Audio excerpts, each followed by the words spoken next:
Nous proposons 100 milliards. Ça représente 5 points de la richesse du pays. Ouh, c'est beaucoup, tout le monde de s'affoler. Oui, vous pouvez trouver que c'est trop. Je vais expliquer dans un instant pourquoi ce n'est pas tant que ce qu'on croit. Mais il y en a d'autres qui ont prévu le contraire, c'est-à-dire 100 milliards de coupes. Alors là, ça devrait moins faire sourire que tout à l'heure, la lecture des grandes idées. Monsieur Fillon, projet présidentiel, cadrage financier, 100 milliards d'euros d'économie. Après, dans la langue technocratique, ça donne. Avec cet effort général, les dépenses publiques passeront de 57% du PIB aujourd'hui à moins de 50% en 2022. Bon, il est de droite, il veut saccager l'État. Après, il y a M. Macron. Non, M. Fillon, il est de droite et du centre. Et M. Macron? Alors, lui, notre ambition, notre perspective, c'est d'ici 2022 de revenir à 50% de dépenses publiques rapportées au PIB. Bon, vous n'avez peut-être pas suivi la phase précédente, mais c'est exactement la même. Exactement la même. 100 milliards d'économies. Mais alors attendez, cette fois-ci, il faut vraiment prendre tout ça au sérieux. Parce que j'avais fait la même démonstration à Nantes en 2012. C'était un meeting qui avait lieu, je crois, le 15 janvier. J'avais fait la liste de tout ce que ces gens avaient raconté qu'ils allaient faire comme économie. Mais à l'époque, bon, peut-être que moi, je savais moins bien expliquer les choses. Donc je faisais la liste, puis vous savez, bon, 100 milliards, 50 milliards, bon, comme aucun d'entre nous n'a jamais vu une somme pareille, ça correspond à quoi? C'est pas bien, bon, ça fait un chiffre rond. Mais il faut que je vous le dise, pour que vous sachiez bien à quoi ça correspond. 100 milliards d'euros de coupes dans les services publics et les dépenses sociales, qu'est-ce que ça peut bien vouloir dire?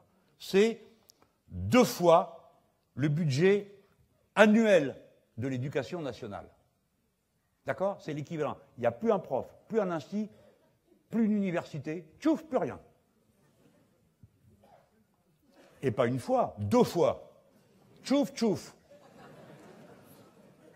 C'est le budget annuel de tous les hôpitaux du pays. Tous les hôpitaux du pays.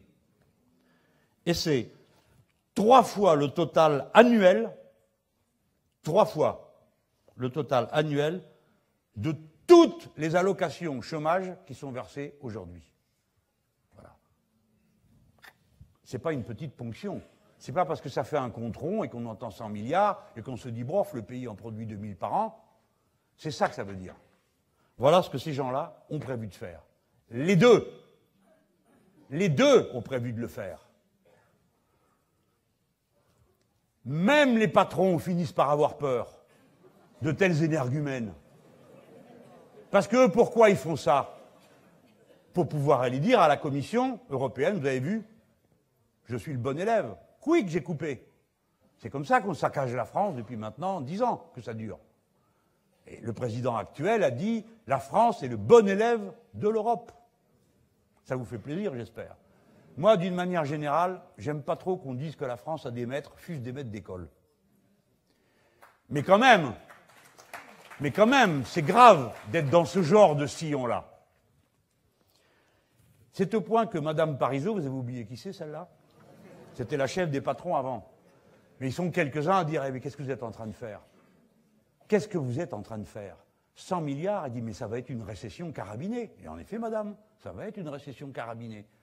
Parce que la croissance, ça c'est de la technique, mais c'est pour dire, hein, moi je ne crois pas à leur truc que la croissance soit l'objet, ça fait 0,8, même pas un point de croissance. Bon, vous vous en foutez. Moi aussi. Je vois le résultat concret. Qu'est-ce que ça donne? Tous les ans, il disparaîtra, il y aura 100 à 120 000 chômeurs de plus.